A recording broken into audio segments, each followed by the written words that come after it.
ভাই কাউকে কোনো পয়সা করে দিতে হবে না, কেউ কোনো ডিস্টার্ব করবে না, কাজটা ভাই ভালো করে করবে। লাস্ট টাইম যদি কাজ ভালো না হয় তোমার বিল কিন্তু আটকে যাবে। পথশ্রী প্রকল্পের রাস্তা তৈরিতে কোনো কারচুপি বরদাস্ত হবে না, বাড়তি টাকা যেন না চায় ঠিকাদাররা। পথশ্রী প্রকল্পের রাস্তার মান খারাপ নিয়ে রীতিমতো হুঁশিয়ারি দিলেন দুর্গাপুরের তৃণমূল বিধায়ক নরেন্দ্রনাথ চক্রবর্তী। শুধু তাই নয়, রাস্তার মান খারাপ হলে টাকাও নাকি আটকে দেওয়া হবে চড়া সুর বিধায়কের। তবে দীর্ঘদিনের টালবাহানায় আটকে থাকা রাস্তা তৈরির কাজ নতুন করে শুরু হওয়ায় খুশি এলাকাবাসীরা। যাতায়াতের সুযোগ সুবিধা বাড়ায় মিলল স্বস্তি।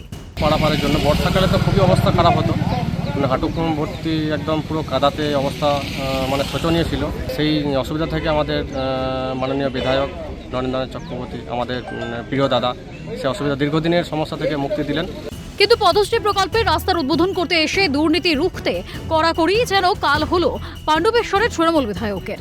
স্বচ্ছ ভাবমূর্তি বজায় রাখতে গিয়ে আবারও বিতর্কে নরেন্দ্রনাথ চক্রবর্তী, কটাক্ষ বিজেপি বিধায়ক লক্ষণচন্দ্র ঘুরুইয়ের। বিরোধী মহলের স্পষ্ট দাবি, বাংলায় রাস্তা তৈরিতে কি তাহলে দুর্নীতি হয়? তৃণমূলের করা রাস্তায় দুর্নীতি নিয়ে বিজেপির দীর্ঘদিনের অভিযোগ পরোক্ষভাবে প্রমাণিত তৃণমূল বিধায়কের মন্তব্যে, বলছেন লক্ষণচন্দ্র ঘুরুই। এর থেকে প্রমাণিত নরেন্দ্রনাথ চক্রবর্তীর কথাতে যে কার্ড মানি নেওয়া হয়, কার্ড মানি নেবে। আমরা যে কথা বলতাম, যে কথা বিজেপি বলতো, সে কথা আজ তিনি মুখে স্বীকার করে দিলেন। রাস্তা তৈরিতে বিতর্ক যেন পিছু ছাড়ছে না দুর্গাপুরের। প্রকল্পের রাস্তায় কাটমানি না নেওয়ার নিদান দিয়ে বিতর্কে জড়িয়েছেন তৃণমূল বিধায়ক, জানিয়ে চর্চা অব্যাহত। কিন্তু এই আবহে জনতার স্বার্থে রাস্তা সুষ্ঠুভাবে আদৌ তৈরি হয় কিনা সেটাই দেখার। রাজেশ সেনগুপ্তের রিপোর্ট, ক্যালকাটা নিউজ।